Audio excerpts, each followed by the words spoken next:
ជំរាបសួរពុកម៉ែបងប្អូនទាំងអស់គ្នាឥឡូវនេះខ្ញុំកំពុងតែនៅជាន់ទី41នៃខុនដូមួយកន្លែងប៉ុន្តែមុននឹងខ្ញុំណែនាំលោកយ៉ាងលម្អិតទៅលើ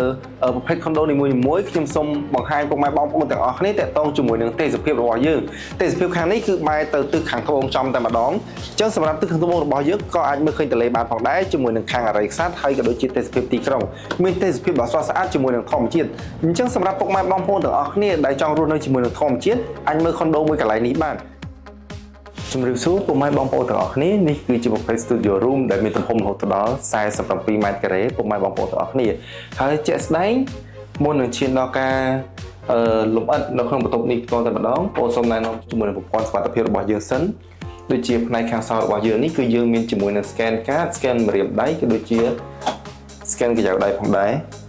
នេះបងប្អូនទាំងអស់គ្នាអាចមើលបានតាក់ទងជាមួយនឹងប្រព័ន្ធសុវត្ថិភាពរបស់ទ្វាររបស់យើងហើយបន្តមកទៀតគឺបងប្អូនសូមណែនាំពុកម៉ែបងប្អូនទាំងអស់គ្នាជាមួយនឹង set ចង្ក្រានបាយចំពោះ set ចង្ក្រានបាយនេះផងដែរគឺយើងមានផ្ដល់ជូនពុកម៉ែបងប្អូនទាំងអស់គ្នាជាមួយនឹងសម្ភារៈទូលើទូក្រោមចង្ក្រានបាយចង្ក្រានអគ្គិសនីម៉ាស៊ីនបូមផ្សែងហើយជាមួយនឹងស៊ីងលាងចាននេះផងដែរជាមួយនឹងសម្ភារៈបន្ទប់ទឹកគឺយើងមានផ្ដល់ជូនពុកម៉ែបងប្អូនទាំងអស់គ្នាដូចនៅក្នុងបន្ទប់ទឹកជាក់ស្ដែងអញ្ចឹងអត់មានតែដូចជាកសែងជាមួយនឹងសាប៊ូអីជាដើមប៉ុន្តែតកតងជាមួយនឹង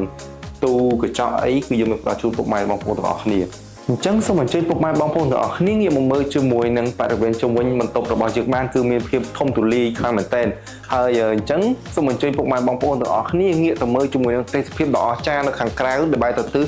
ខាងជើងរបស់យើងអញ្ចឹងនេះគឺជាទិសខាងជើងដែលពុកម៉ែបងប្អូនទាំងអស់គ្នាអាចមើលឃើញជាមួយនឹងទេសភាពដងទន្លេហើយក៏ដូចជាខាងកោះដាច់ខាងកោះអង្គាតីបានក៏ដូចជាខាងអរិយខ្សាត់ហើយចំណែកឯខាងនេះវិញក៏ខាងជើងដែរសម្រាប់ពុកម៉ែបងប្អូនទាំងអស់គ្នាក៏អាចមើលឃើញទេសភាពទីក្រុងផងដែរទេសភាពទីក្រុងខាងតំបន់ OCIC ក៏ដូចជាផ្លូវជាតិ 6A បាន